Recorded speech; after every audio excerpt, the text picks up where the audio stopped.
The fluorescent lights hummed overhead at Raleigh's downtown subway station, that particular frequency that made your teeth ache if you listened too long. Rachel Torres didn't listen. She moved through the evening crowd with the practiced invisibility of someone who'd learned long ago that attention was a liability. Her hospital scrubs hung on her frame like borrowed clothes. 12 hours of a double shift at Oak Creek Memorial had left the fabric damp at the collar, the fabric clinging to her ribs in places that made her aware of every breath. The antiseptic smell had seeped into her skin hours ago. It would take 3 showers to wash out. She carried her badge clipped to her pocket, the laminate scratched from constant handling, marked only with her first name and the title temp nurse in a font so small it looked like an apology. Beneath her right clavicle, barely visible where her collar gaped open, ran a thin white scar that bisected her shoulder, not from any hospital accident, but from something that had happened 20 years ago in a place most people couldn't find on a map. Her hands, when she flexed them unconsciously as she waited for the train, bore the kind of calluses that came from holding things together when they were determined to fall apart. The platform was crowded with the usual evening flood, accountants scrolling phones, students with headphones drowning out the world, service workers like Rachel whose shifts had left them hollowed out. A middle-aged man sat on the metal bench near the south end of the platform, his clothes clean but worn, a jacket that had seen better decades. He stared straight ahead with the particular stillness of someone who had learned how to disappear in plain sight. His hands trembled slightly where they rested on his thighs. 3 men in business suits approached him like sharks smelling blood in water. They couldn't have been more than 25, the kind of young that comes with the certainty that the world exists to entertain them. The tallest one, expensive tie, the kind of cologne that arrived in the room before he did, leaned down toward the seated man's face. "Hey, buddy," he said, his voice pitched high enough for everyone on the platform to hear. "Cat got your tongue." The seated man said nothing. His hands trembled slightly harder. The second suit laughed, a sound like gravel in a blender. He pulled out his phone, already filming. "This is gold. This dude can't even talk. Look at him, guys. Total vegetable." The third one joined in, and their laughter rippled across the platform like a disturbance in still water. Other commuters looked away. This was the protocol: you don't see it, you don't hear it, you don't become part of it. Rachel noticed. It wasn't the mocking that caught her attention first. It was the jacket. Specifically, the place where the jacket had fallen open at the collar, revealing a faded patch sewn into the lining with meticulous stitching, the kind of patch you didn't sew unless you were keeping score of something that mattered. She couldn't see it completely from her angle, but she recognized the shape, the worn edges, the way certain insignias looked after 2 decades. The patch of the 3rd Special Forces Group. She'd seen that patch before. 20 years ago. In a compound in Marjah, Helmand Province, during a dust storm that had turned the world the color of old bones. She'd been 28 then, a field surgeon attached to a unit that didn't officially exist, moving through a building that was collapsing 1 floor at a time. There had been a child, a boy, maybe 8 years old, bleeding out from a piece of rebar that had gone through his abdomen. She'd saved him with a field thoracotomy and a combat knife because there was no other option. She'd held his hand while the helicopters came, and she'd never seen him again because her unit extracted, and the wars went on, and you didn't ask questions about the casualties you couldn't count. The boy would be 28 now. The man on the bench didn't move as the suits continued their performance. The phone camera kept recording. The mocking deepened into something uglier, suggestions about mental competence, crude mimicry of silence, the kind of cruelty that only flows freely when you're certain there will be no consequences. The other commuters had perfected the art of selective blindness. No one intervened. No one spoke. The train wasn't coming for another 4 minutes according to the digital display above the platform. That was when the radio crackled. The sound cut through the noise like a knife through silk, the distinctive electronic squawk of a transit authority communication system. A voice came through, male, authoritative, and pitched to carry across the entire station. "Temp girl, platform cleanup. I need you on the north end. Now." Rachel's spine straightened by fractions of an inch. That was how you learned a person's name in the system, not through introduction, but through public summons. She'd been called temp girl before. She'd also been called nurse when someone was in actual distress and needed actual help. The nickname was deliberately diminishing, the kind of thing that established hierarchy without a single word of explanation. She'd encountered Dr. Marcus Ashford exactly twice before today. The first time had been during her 4th shift at Oak Creek Memorial, when she'd needed to access the restricted medication storage to grab an 4 kit during a code. She'd had the key, temporary access, properly issued, but Ashford had been in the hallway, and he'd watched her unlock the door with the expression of a man watching someone commit a minor crime. The second time had been 3 days ago, when she'd actually done what she'd been accused of last time, accessed the restricted employee areas, but legitimately, searching for a first aid kit during an emergency when a patient had gone into hemorrhagic shock and the standard supplies were locked in a cabinet she wasn't technically authorized to open. Both times, Ashford had noticed. Both times, he'd remembered. Now his voice came through the radio again, and Rachel stood. The motion was smooth, practiced, the kind of movement that didn't waste energy. She turned away from the spectacle of the 3 suits and their mockery and their phone camera. She walked toward the north end of the platform, toward the voice that had called her out in front of 100 commuters, identifying her not by her credentials or her competence but by her temporary status. Marcus Ashford was waiting for her there, framed in the doorway of his small office that overlooked the platform. He was tall enough to require her to look slightly up, but not so tall that it mattered. He wore the kind of pressed uniform that suggested his job involved mostly standing and observing. His nameplate identified him as Platform Operations Supervisor. His expression identified him as someone who'd been waiting for an opportunity like this. "You accessed the restricted records area 3 days ago," he said. It wasn't a question. "During a medical emergency," Rachel replied. Her voice was quiet, the kind of quiet that made you listen harder to hear it. "I needed supplies for a patient in shock." "You need authorization for that area." "I needed a patient alive." His eyes narrowed slightly. He stepped closer, angling his body so that they were visible to the platform, visible to everyone who glanced over. He was performing as much as the 3 suits had been performing, but with a different goal. He wasn't trying to make her look small in front of strangers. He was trying to make her small in front of herself. "I'm reassigning you," he said quietly, his voice low enough that the platform wouldn't hear, high enough that they would see his jaw moving, would see him delivering whatever message a supervisor delivers to someone marked temp in the system. "Effective tomorrow, you're on overnight platform sanitation. 6 p.m. to 6 a.m. Rotating weekends. And you'll clear any access requests through me first." "Understood." Rachel took a measured breath. She held it for exactly 3 seconds. Then she exhaled, and when she spoke, her voice carried the weight of someone who had absorbed far worse than this and found it insufficient to break her. "I understand," she said. She turned to walk back toward her original position on the platform, where the 3 suits were still filming, where the silent man with the 3rd Special Forces group patch was still sitting motionless on the bench, where the other commuters were still practicing their selective blindness. Behind her, she heard Ashford's footsteps retreat into his office. The train announcement came over the speakers, 5 minutes delayed due to signal issues. The mocking had stopped. The 3 suits had lost interest or noticed her approach or simply moved on to their destination. The silent veteran was alone again on the bench, his hands trembling slightly in his lap, his patch faded and precious and hidden inside his jacket where only someone who knew what to look for would see it.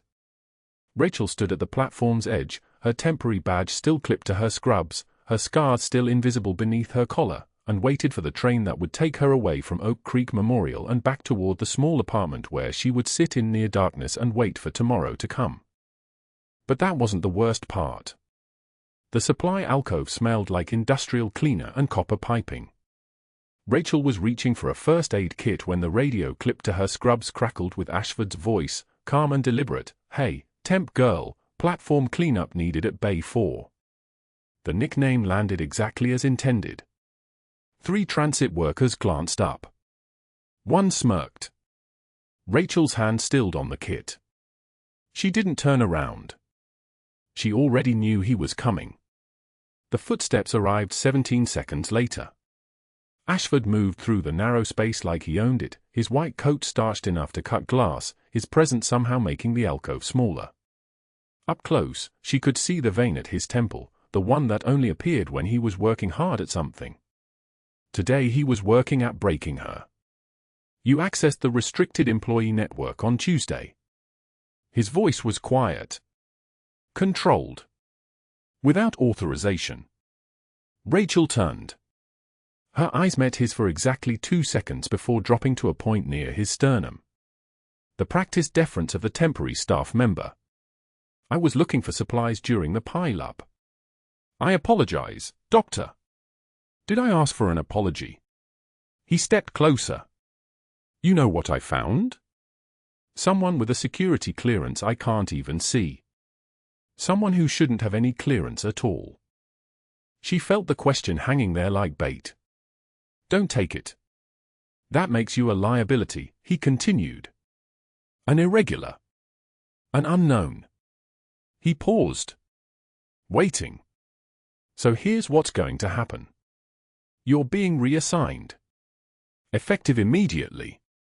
Overnight shift. Platform sanitation. You'll be cleaning up what the last shift leaves behind. Blood. Coffee. Whatever. Another pause. His voice dropped to almost conversational.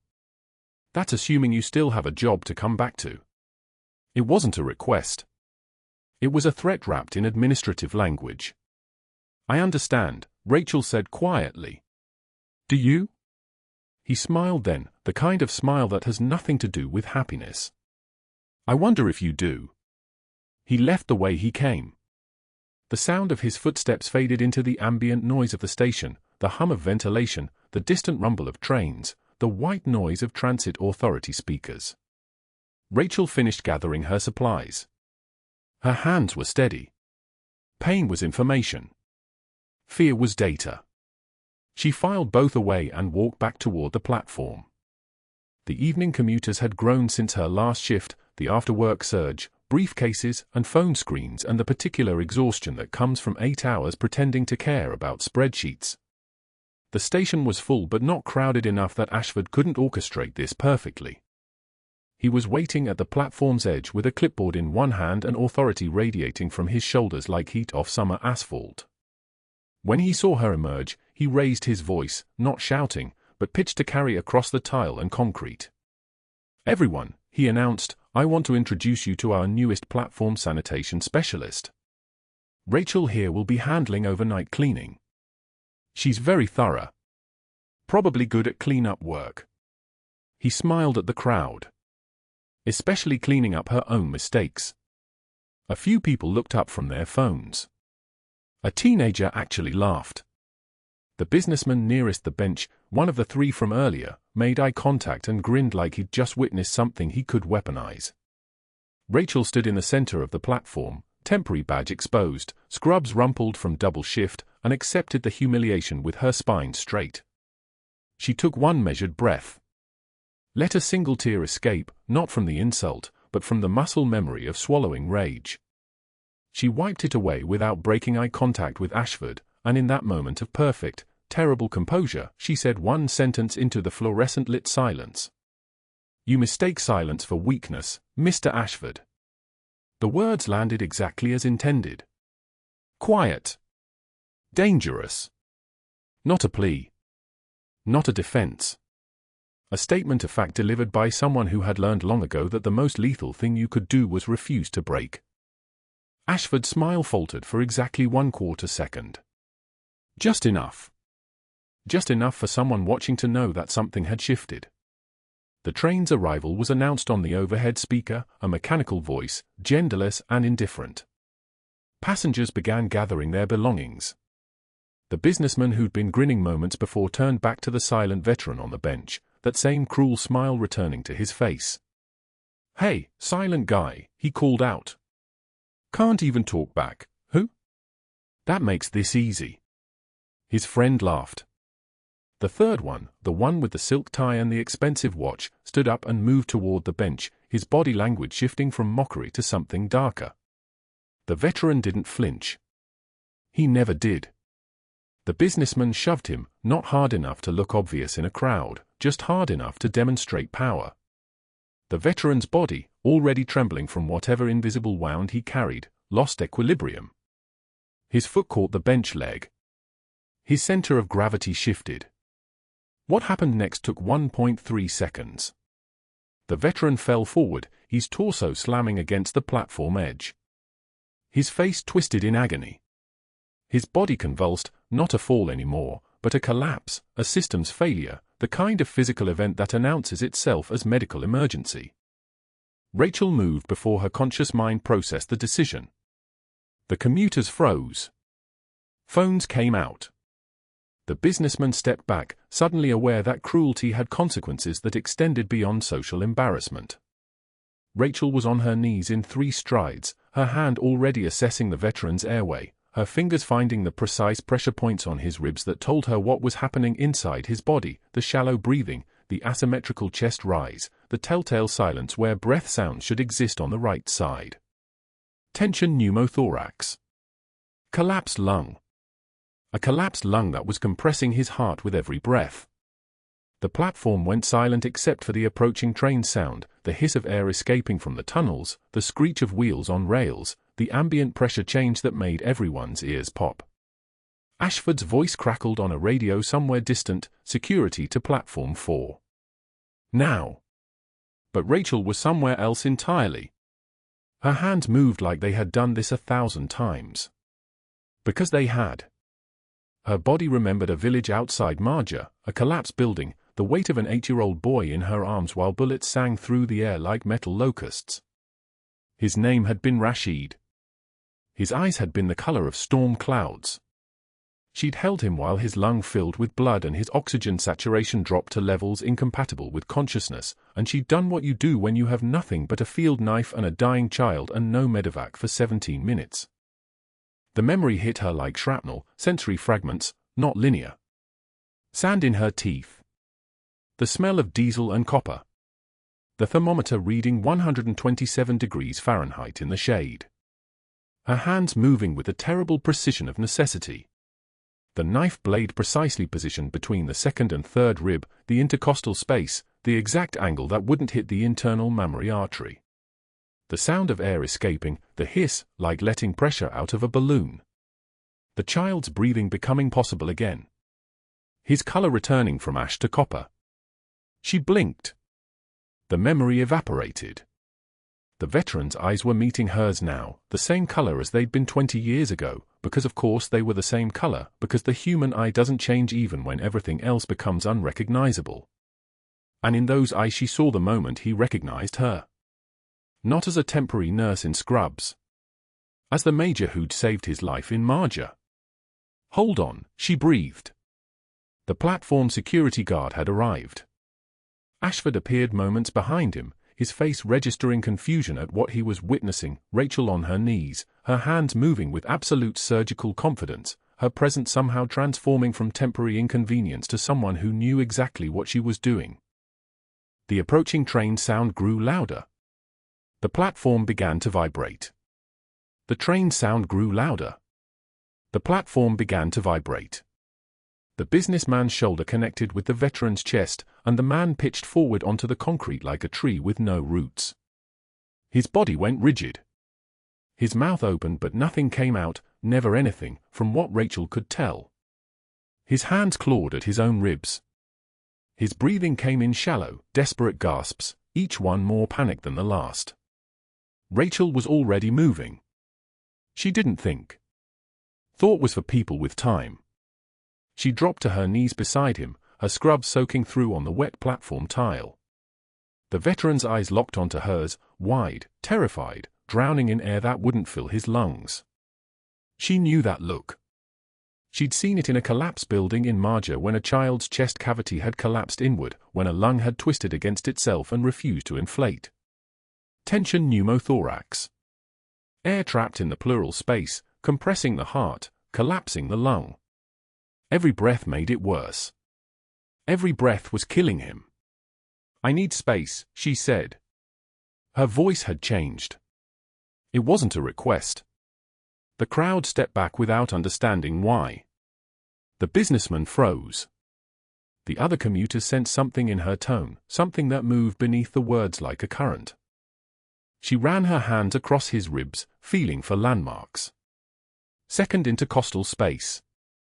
Midclavicular line. Her fingers found the exact spot where the needle needed to go, between the ribs, above the third rib, where the air pocket was suffocating his heart. She had a house key in her pocket. Not ideal. Not protocol. But protocol meant waiting for an ambulance that was still 8 minutes out. Protocol meant watching him die while she followed the rules. Step back, she told Ashford, who had materialized from the crowd, his face flushed with the need to assert dominance. What are you doing? His voice cracked upward. Stop. Stop right now. You're not authorized. Rachel ignored him. Her hands moved with a precision that made the businessman recoil. She positioned the key's shaft perpendicular to his ribs, found the exact intercostal space with her fingers, and drove it forward with controlled force. The key punctured through skin and muscle and pleura.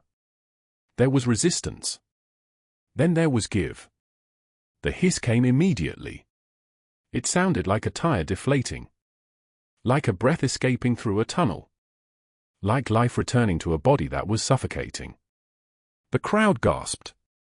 Someone's phone camera rose. Ashford moved forward, his mouth opening to give orders to security, to anyone who would listen, but Rachel's presence had shifted something fundamental on that platform. She was no longer the temp nurse. She was command. Don't move, she said to the veteran. Not harsh. Factual. Medical. The voice of someone who had said worse things in worse places and meant every syllable. Unbelievable, Ashford hissed. You're committing assault. I'm calling the Transit Authority police right now. You're done. You understand me? Done. His hand went to his radio, but his voice had lost its authority. He was screaming into a void where nobody was listening. Rachel's fingers stayed steady on the key. She was watching the veteran's breathing. Watching his ribs rise with more space, more room, less panic. The color in his face was still wrong, he was still in crisis, but he wasn't drowning anymore. His eyes had changed. The panic had shifted into something else. Something like recognition. Easy, she said. Just breathe. Don't move. Help is on its way. The veteran's hand came up and gripped her wrist. His trembling fingers wrapped around her forearm with a strength that contradicted his silence. He squeezed once. Twice. His eyes stayed locked on hers, and his lips moved, forming a word that never made it to sound. His jaw worked around the shape of it anyway. Marjah. No. That wasn't possible. Not here. Not now. Hold on, she said, her voice steady but something shifting beneath it, something ancient and controlled and finally, after 20 years, surfacing. You're okay. Stay with me. The veteran's breathing was improving. The panic was draining from his face. His color was still ashen, but his oxygen saturation, she could see it in his nail beds, in the slight flush returning to his cheeks, was climbing. The key was working. The air was escaping. His lungs were re-expanding. His heart was no longer being crushed by pressure it couldn't fight. The platform sirens were coming now. Red and blue lights painted the concrete. EMTs in dark uniforms emerged from the stairs with a stretcher and equipment.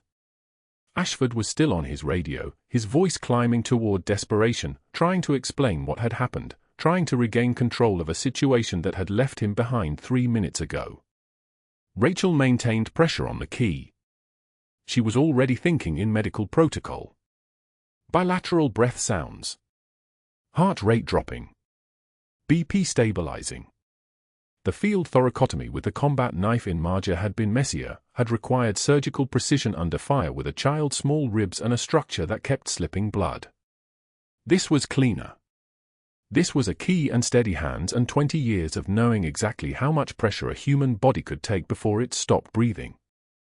What happened here? The EMT asked, confusion spreading across his face as he took in the scene, a woman in hospital scrubs with a house key driven into a man's chest, performing the kind of procedure that should only exist in trauma bays with full surgical teams. Tension pneumo, Rachel said. Needle decompression at the second intercostal space, mid-clavicular line. He was suffocating. He's stabilizing now. Watch him for recollapse during transport. The EMT's eyes widened. The second one stopped moving. They looked at each other, then at Rachel, then at the veteran, who was still gripping her wrist like she might disappear if he let go. "You're a surgeon?" the first EMT asked. "Just help him," Rachel said. She was already releasing the key, already stepping back, already returning to being the person who didn't exist. "He needs a chest tube. Probably a pneumothorax on the right side. His breathing will get better, but watch for tension reaccumulation." Ashford's voice came from behind her, shaky now, uncertain. "She assaulted a patient. She performed unauthorized medical procedures. She needs to be arrested." The EMT looked at Ashford, then back at Rachel, then down at the veteran, whose breathing had normalized from frantic gasping to something almost stable. "You saved his life," the EMT said quietly. "Whatever that was, you saved his life." The veteran's eyes found Rachel's one more time as they loaded him onto the stretcher. His lips moved again, forming that same impossible word. "Marjah." And his grip on her wrist released slowly, reluctantly, like letting go meant losing something irreplaceable. What he didn't know was that she recognized him too. The boy from the collapse building in Marjah had become this man. And the man had just recognized the woman who pulled him from the rubble. And in that moment, on that platform, with red lights flashing and sirens wailing and Ashford still trying to regain authority over a situation that had already proven he was no longer the most dangerous person present, Rachel understood that 20 years of hiding was over. The parking garage was empty at 11:13 p.m. Concrete pillars stretched into darkness, their surfaces mapped with water stains and the ghosts of 1,000 cars that had come and gone.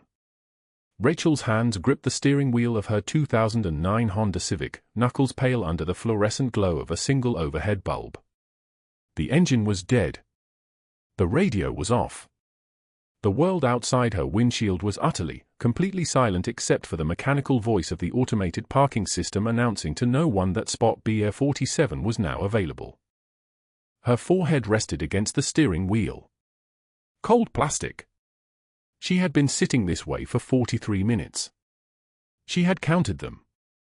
1 minute of sitting was the same as the next, each one identical to the last, stretching into a future that looked exactly like this: darkness, stillness, the smell of stale coffee and synthetic upholstery, the weight of her own breathing in the small enclosed space. The text had come through at 9:15 p.m. A number she did not recognize, but the message was clear enough: "This is Administrative Services, Oak Creek Memorial. Your credentials have been flagged for review. All facility access suspended pending investigation. Do not attempt to enter any transit authority premises. Pending investigation." Those two words had hollowed something out inside her chest, something she had spent 20 years carefully patching together. The subway platform had been 7 hours ago. 7 hours since she had pressed her house key between a dying man's ribs. 7 hours since he had gripped her wrist and whispered a rank she had not been called in 2 decades. 7 hours since the sirens and the lights and Ashford's voice still trying to command authority over a situation that had already proven the man was drowning in his own irrelevance. She had waited at the hospital for news. 2 hours standing in the waiting room in her scrubs, blood still under her fingernails, watching the entrance for doctors or nurses or anyone who might bring confirmation that the veteran had survived. No one came. A security guard had asked her to leave at 9 p.m. Visiting hours were over. She was not family. So she had driven here. To the garage. To this spot. To the nothing. At 10:33 p.m., her phone had buzzed again. This time the number was Ashford's direct line. She had not answered. But the voicemail came through 3 minutes later, his voice calm and surgical, each word placed with the precision of someone who had spent a lifetime wielding authority like a scalpel. Ms. Torres, I have filed formal complaints with the Transit Authority regarding your unauthorized medical intervention on the platform this evening. Your actions violated multiple protocols and endangered a patient in your care. Effective immediately, I am recommending your termination from the temporary nursing pool. Additionally, I have documented your suspicious access patterns and flagged your security clearance for review. By tomorrow morning, your transit ID will no longer function at any city facility. This is not a request. This is a notification. You have 48 hours to surrender your badge to Human Resources before federal charges for credential fraud are considered. The phone had gone silent. Rachel had listened to the message for times. Each time Ashford's voice sounded exactly the same, not angry, not triumphant. Professional. As if he were simply describing the weather or reading a grocery list. As if he were not systematically erasing her from the only life she had managed to construct since the field surgical knife and the mortar fire and the moment 20 years ago when she had pulled an 8-year-old boy from a collapsed building in Marjah and discovered that some debts could never actually be repaid. Behind the steering wheel, in the silence of the parking garage, Rachel's hands began to shake. Not from fear. The trembling was restraint. It was the difference between the woman sitting in this car and the woman she had been before the discharge papers and the civilian identity and the careful, exhausting work of learning to be ordinary. That other version of her, the one who had conducted field thoracotomies with a combat knife, who had held dying Marines' hands in the dark and told them stories about home so their last words would not be screams, that version was trying very hard to stay contained. She lifted her forehead from the steering wheel. Pressed the backs of her hands against her eyes. Breathed in through her nose for a count of 4, held it for 4, released it for 4. A grounding technique her therapist had taught her 3 years ago. The breathing helped. It always helped. It was supposed to help.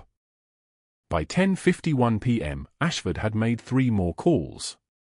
She had not answered any of them, but the voicemails accumulated like sediment, each one more detailed than the last. He had called his contacts at Transit Authority. He had flagged her background check for irregularities. He was recommending her removal from the temporary nursing roster. He was documenting her unprofessional conduct. He was constructing a paper trail that would follow her name through every system, every database, every future application for work or clearance or any small thing that required a background investigation. He was erasing her. The automated system spoke again. Spot B48 now available. Rachel's fingers traced the inside of her jacket pocket. Rough fabric. A small shape underneath. She had not removed it since she had gone to her locker to gather her belongings, the single cardboard box of her non-life. No photos. No mementos. No evidence that she had worked at Oak Creek Memorial for 8 months. Just scrubs and shoes and a small plastic container of lunch she had prepared that morning when the world had still been a place where minor things like meals and schedules could matter. The shape in her pocket was faded. Worn soft with handling and time. A unit patch. The colors had bled into each other decades ago, the embroidered Special Forces insignia barely distinguishable from the fabric underneath. She had sewn it into the jacket lining the week before she was discharged. Kept it close to her skin, pressed against her ribs, hidden from everyone including herself. A talisman. A secret. A reminder of a version of herself she had promised never to be again. Her fingers closed around it. For a moment, just a fraction of a moment, she considered rolling down the window. Considered holding the patch out into the cool night air and letting it fall onto the concrete, into a puddle, into the spaces between the cars where nobody would ever find it. She could walk away from this. From the patch. From the memories. From the veteran who had squeezed her wrist in recognition. From the echo of her own rank spoken aloud after 20 years of silence. She could choose to stay ordinary. The patch felt warm between her fingers. She pulled it out. In the overhead light, the embroidery caught for just a second, a gleam of gold thread that had not entirely tarnished. 3rd Special Forces Group, Africa. She had earned this unit patch by spending 14 months in a country where the heat never broke and the mortars never stopped, and every day brought the possibility of saying goodbye forever. She had earned it in places whose names were still classified. She held it in her open palm, suspended above the dashboard. And then the sound came. Distant at first. A low throb that seemed to move through the concrete itself, starting as vibration and becoming rhythm. The parking garage suddenly seemed very small, and very fragile, and very temporary. Rotors. Rachel's head snapped up. Her eyes fixed on the windshield. The sound was growing louder, moving closer, the distinctive double-blade thump that meant the sky was about to crack open. She had not heard that sound in person in 19 years, for months, and 17 days. She had heard it in dreams. She had woken to it at 3 a.m. more times than she could count. But she had never expected to hear it here, in a parking garage in Raleigh, North Carolina, above the spot where she was supposed to be nothing and no one. The patch was back in her pocket before she had fully made the decision to move. She opened the car door.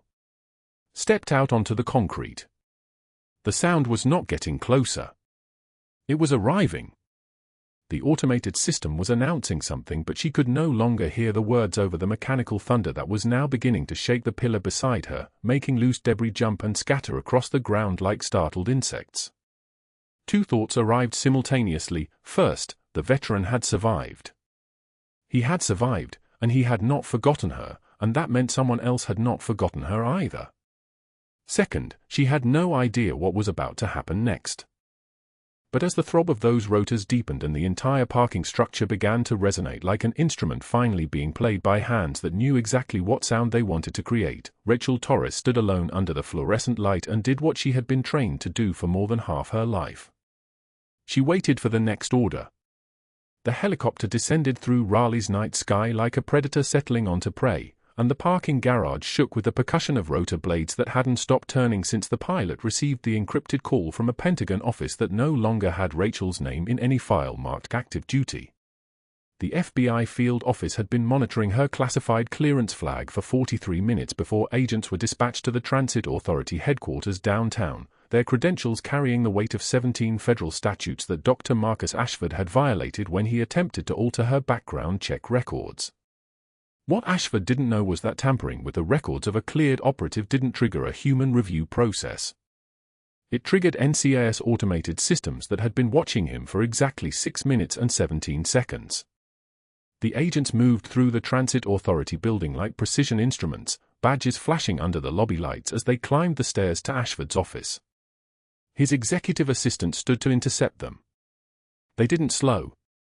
The door opened and Ashford was still on his phone with the legal team, his voice taking on that familiar cadence of a man accustomed to never being interrupted. 2 agents entered. Then 3 more. Then the SEAL team leader in civilian clothes walked in behind them, and the legal team on the speakerphone went absolutely silent. Not the silence of confusion. The silence of recognition. The silence of men who suddenly understood they were in a room with someone carrying clearances higher than anyone in that building had ever seen. Dr. Ashford, the SEAL leader said. His name was Commander John Graves, and he had served with Rachel Torres on her final deployment in 2004 when a 12-year-old girl with a collapsed lung had been pulled from rubble in Marjah district and placed in the hands of a major with a field thoracotomy kit and hands that knew exactly where to cut. Graves had watched Rachel work that day. He had never forgotten. You attempted to manipulate the personnel file of Major Rachel Torres. You have no idea who you were trying to destroy. Ashford's face shifted through 4 colors in succession. Red. White. Gray. The color of a man watching his institutional power dissolve like salt in water. Bronze Star with Valor, Graves said, his voice precise as a surgical strike. The legal team's breathing had stopped. For actions during Operation Enduring Freedom, 2003. That's the first one. There are more. He paused. The pause was a weapon. Purple Heart. First award. Shrapnel fragmentation from an IED in Kandahar province. She was pulling a child out of a collapse when it detonated. She kept working. Ashford's lips parted. He couldn't form words. Purple Heart. Second award. Graves stepped closer. His presence had shifted the air pressure in the room the way a storm system changes the pressure before it strikes. Field thoracotomy with a combat knife on a 9-year-old boy who had just been buried under 6 feet of concrete. The boy is alive because of her. The second child she saved in Marjah is the one she brought into Oak Creek Memorial 3 days ago. He's been mute for 20 years until she recognized him. Until she saved him again. Graves laid a file on Ashford's desk. His hands were completely steady. You tried to bury her because you were afraid of what she would find out. Instead, you committed federal crimes against a decorated combat veteran with a classified security clearance. The legal team representative on the phone tried to speak. We had no knowledge of. You had full knowledge the moment you accepted a request to alter protected records.